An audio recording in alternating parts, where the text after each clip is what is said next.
Leading Ladies, and I'll be reading Chapter 52. "Everyone please pay very close attention," cried Mr. Lemoncello through a squealing, screeching microphone. "The Dewey Decimal doors are now open, and, unlike Tuck, this game will not be everlasting. Therefore, it is time to race upstairs like the rats of NIMH." Kyle and his teammates heard Mr. Lemoncello's announcement, but stayed inside Community Meeting Room B so they could examine the dusty old boot box. "It's from when Mr. Lemoncello was our age," said Haley. "Here, I'm pretty sure this is what we need." She handed Kyle a large manila envelope sealed up with tons of tape. "First and worst idea ever," had been scribbled on the front. "Awesome," said Kyle as he started undoing the tape. "The clue said his first idea might be our best solution." Inside the envelope were a stack of cards, a bunch of rubber stamps, an ink pad, and a sheet of 3-ring binder paper filled with a fifth grader's sloppy handwriting. Kyle read out loud what the young Luigi Lemoncello had written, presenting first letters, the amazingly incredible secret code game.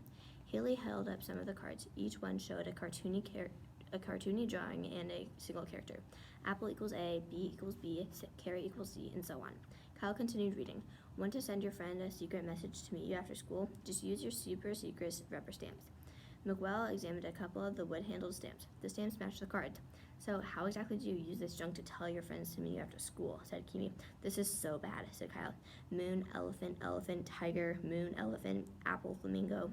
Akimi held up her hand. "Okay, stop, I get it." "Maybe it's for little kids," said Syria. "Definitely," said Kyle, "because anybody over the age of 6 could crack this code in like 10 seconds. And then he froze. "This is it." He went to the wall with a list of library cards. "What would happen if we played first letters with these book titles?" Books and authors on the backs of library cards. Number 1, Miguel Fernandez, Instant at Hogs Hill by Alan W. Eckert, and No David by David Shannon. Number 2, Akimi Hughes, One Fish, Two Fish, Red Fish, Blue Fish by Dr. Seuss, and 9 Stories by J.D. Salinger. Number 3, Andrew Peckowin, 6 Days of the Condor by James Grady, and 8 Days by Louisa, and 8 Cousins by Louisa May Alcott. And number 4, Bridget Wage, Tales of a Fourth Grade Nothing by Judy Blume, and Harry Potter and the Sorcerer's Stone by J.K. Rowling. Number 5, Sierra Russell, The Egypt Game by Zilpha and Keeley Snyder, and The Westing Game by Ellen Raskin. Number 6, Yasmin Smith Snyder, Around the World in 80 Days by Jules Verne, and The Yak Who Yelled Yuck by Carol Pugliano Martin. Number 7, Sean Keegan, Olivia by Ian Falconer, and Unreal by Paul Jennings. Number 8, Haley Daly, Turtle in Paradise by Jennifer L. Holm, and A Wrinkle in Time by Madeline L'Engle.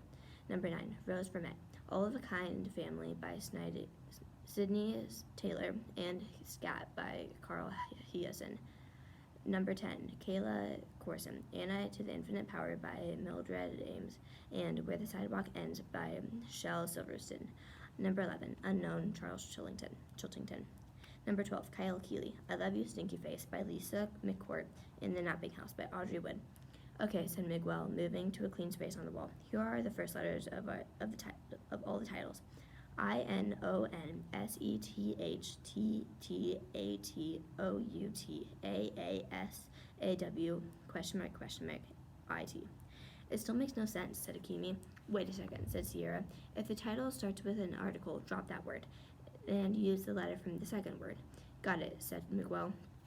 INONSETHEWAYOUTWASAW "Okay," said Akimi. "It's making some sense." She went to the board and broke Miguel's string of letters into words.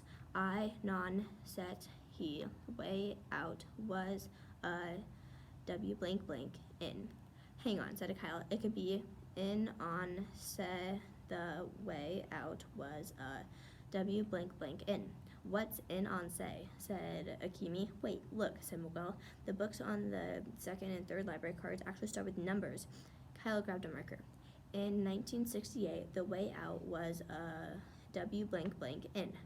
"Hang on," said Haley. "You know all those questions in the trivia contest Friday? I did so badly. I googled a bunch of them later that night. They were all from 1968.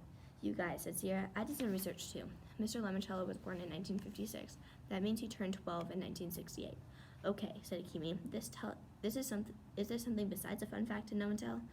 You bet it is," said Kyle. 1968 is key, and we don't need Charles's library card to finish this phrase." He went to the whiteboard. "In 1968, the way out was a way in." "So what happened in 1968, said Haley. "Was that when Charlie and the Chocolate Factory came out?" asked Miguel.